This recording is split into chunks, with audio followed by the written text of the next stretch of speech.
Hello and welcome to Philosophy Bites. This is the philosopher Immanuel Kant. Now, Kant is great at giving his own examples of moral kind of dilemmas, like little examples to show like exactly what you're supposed to do in a certain situation. Probably the starting point of Kant is, what is the motive for being a good person? Like, what's the best thing that you can do in terms of your motive for being a good person? Motive as opposed to consequences. So motive is really important in Kant. And Kant says that the motive should always be what he calls duty. Now, what does that mean, duty? He said it meant reverence for the law, like respect, bowing down to the actual law because it's the law. Now, Kant gives an example of an old, well, it's like, my interpretation of it is like an old lady who's maybe senile walks into a grocer's shop. The grocer is making the decision, should I shortchange the old lady because I could easily get away with it? Now, Kant examines like the possible motives for doing the right thing. He says, first of all, the grocer might kind of think, if I rip her off, it might be bad for business because I might get a bad reputation, which is kind of a selfish kind of way of thinking about it. But it might be that might be his motive.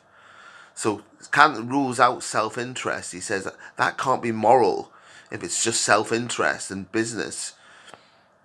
He says, then what about emotions? Kant called it immediate inclination.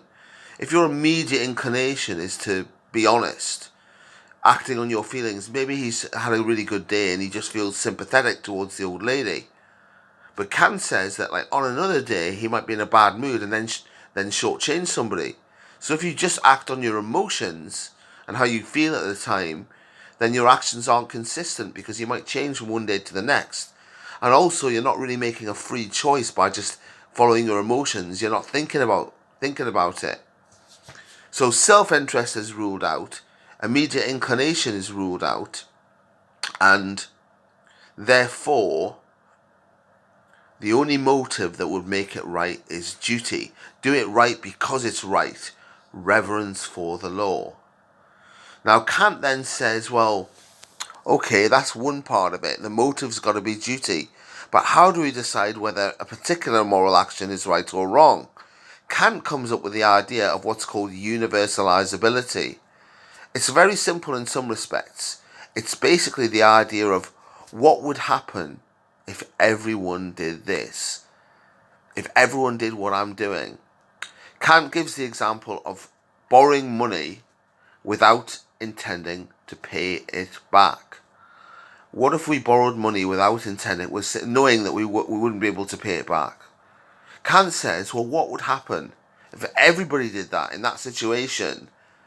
Then nobody would lend anybody any money because like they wouldn't trust. The whole point of borrowing money off somebody is that they trust you that you're going to pay it back. And Kant says, no, there'd be no banks, would there, if every bank that existed had customers that never paid their money back. So Kant says, he calls it, you universalize your maxim. The maxim being, an example of the maxim is like, should I borrow money with having no intention of paying it back?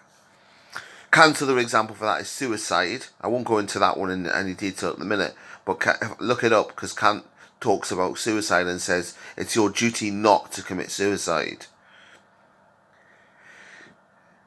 He then gives another really classic formula called the humanity formula. I'm going to paraphrase Kant rather than give it in his own words, but basically Kant says that you should never treat another person simply as a means to an end. You should never treat another person simply as a means to an end. My example for this is like getting in a taxi. You know that you're getting in a taxi, you are going to be treating them as a means to an end to a certain extent, but not simply as a means to an end. Because when you get in a taxi, you know that the main reason they're there is to get you from A to B. But you might treat that taxi driver with contempt and think, it doesn't matter if I'm drunk and I'm throw up in his taxi because I'm paying him this money. So Kant would say that you're not treating a person with value, you're treating them just as a means to an end. Kant says you should always at the same time treat a person as an end in themselves. Recognize that they are a rational being with their own choices and desires, and therefore you should always treat them well.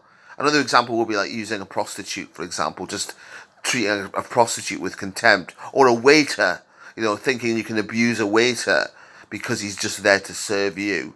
So you'd never treat somebody as a means to an end. It was actually used in a court in Germany after 9/11. Some people were saying it would be okay for a military plane to shoot down a passenger jet if they thought there were kind of terrorists on that jet that were going to attack a building. They used the humanity formula saying, no, because you would be treating those people on the plane as a means to the end of, well, we'll save more lives by shooting it down. And it was actually used against that idea. So Kant is a very interesting philosopher. He also ties in, cleverly, being moral with being free. As I mentioned before, if you just act on your inclinations, your emotions, then you're kind of a slave, really. You're almost like a robot. But if you use your duty and think about the categorical imperative and the humanity formula and think, is this the right course of action? Can I be sure it is? Am I following my duty? By doing that, you become free because you're going against your instincts. So hopefully that summed up some of the key principles of Kant's philosophy, his moral philosophy for you. Amazing philosopher. Very influenced by Aristotle in terms of some of his ideas, although some do clash as you'd expect. Hope you enjoyed the little philosophy bite here on Kant. Goodbye.